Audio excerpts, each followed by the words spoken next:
Welcome to Podcast 2, our Annecam.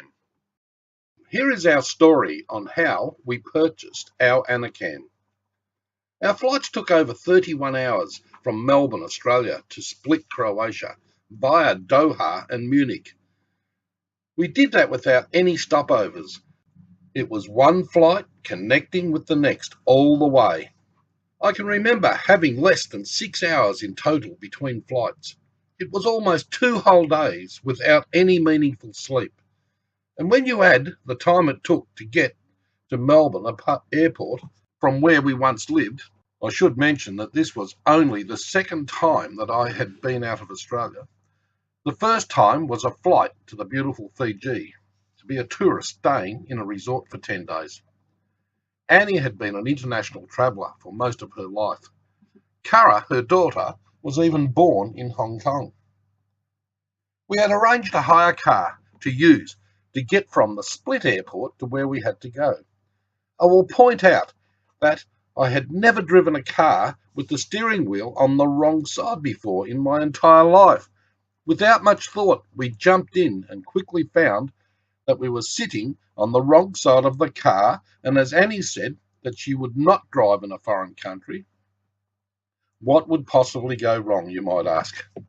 To start with, it took us 4 attempts to get out of the airport car park.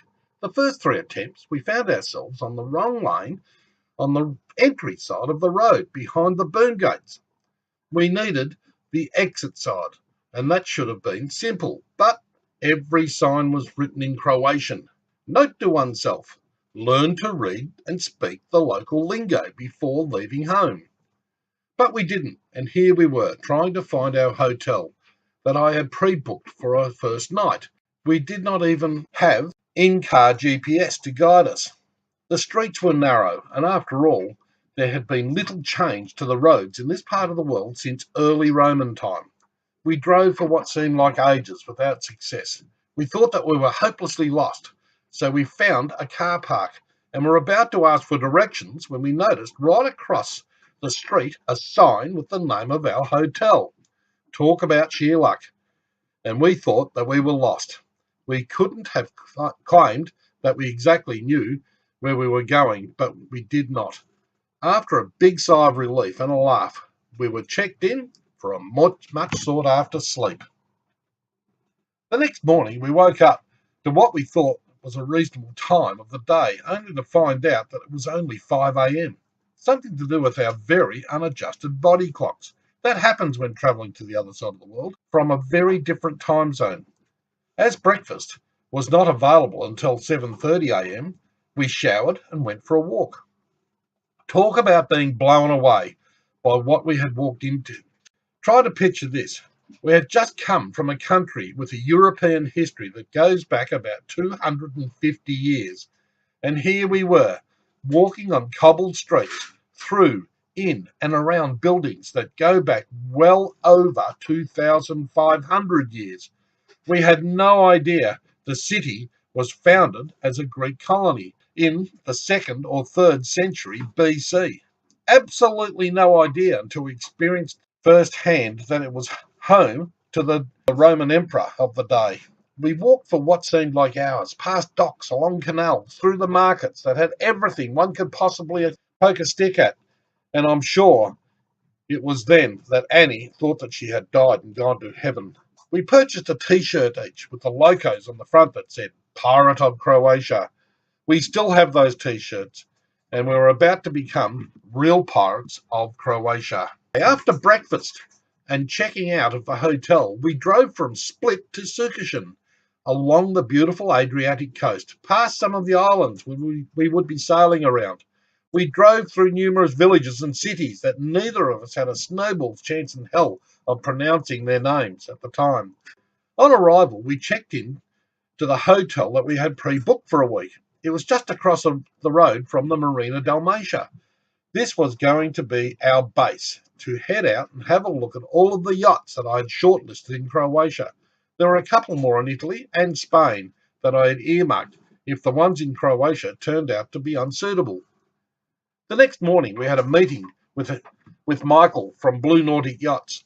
It was in this meeting that Michael explained the difference between a private yacht and an ex-charter yacht. He told us that the repair businesses here were very skilled and the best at fixing boats that had damage.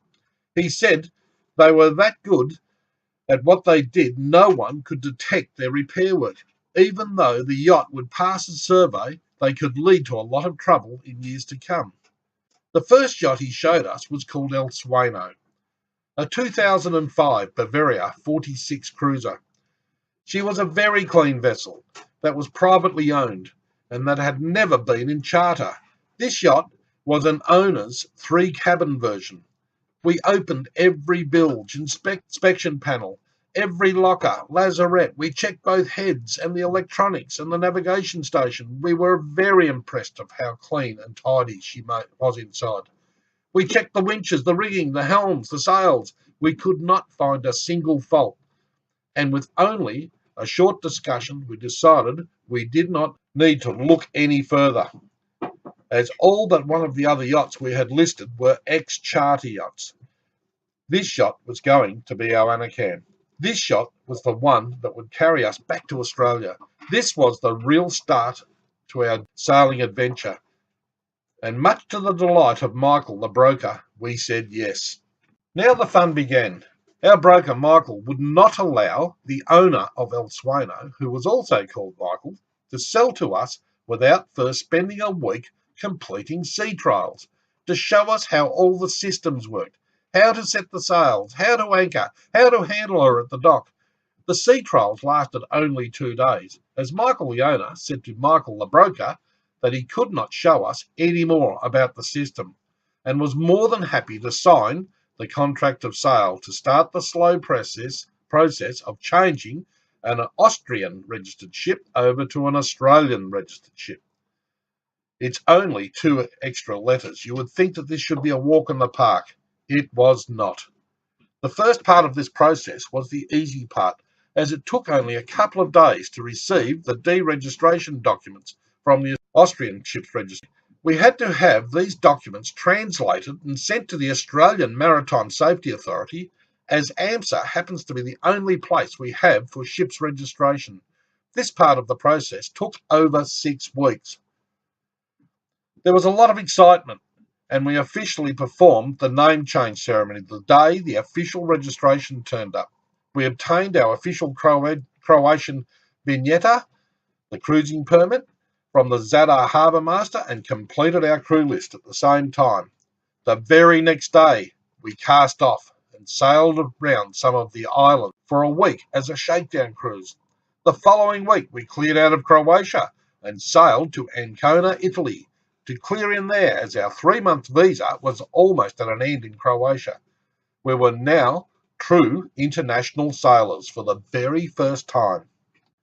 The dream had become a reality. A whole new world was out there waiting for us. We had no immediate plans. We just savoured each and every moment. But above all else, we had escaped. We only stayed in Ancona for a week, as the marina there did not have any space for us the following week, due to some sort of regatta. We cleared through the Italian customs and immigration to sail back over to Croatia, as we would stay there for another 3 months in that same calendar year. The old owner of El Sueno, now our Annecam, had paid for a 12-month marina slip in the Marina del Mosha, as we were only going to be there for 6 months in total. This was the easiest location we could leave Annecam for the Northern Hemisphere winter.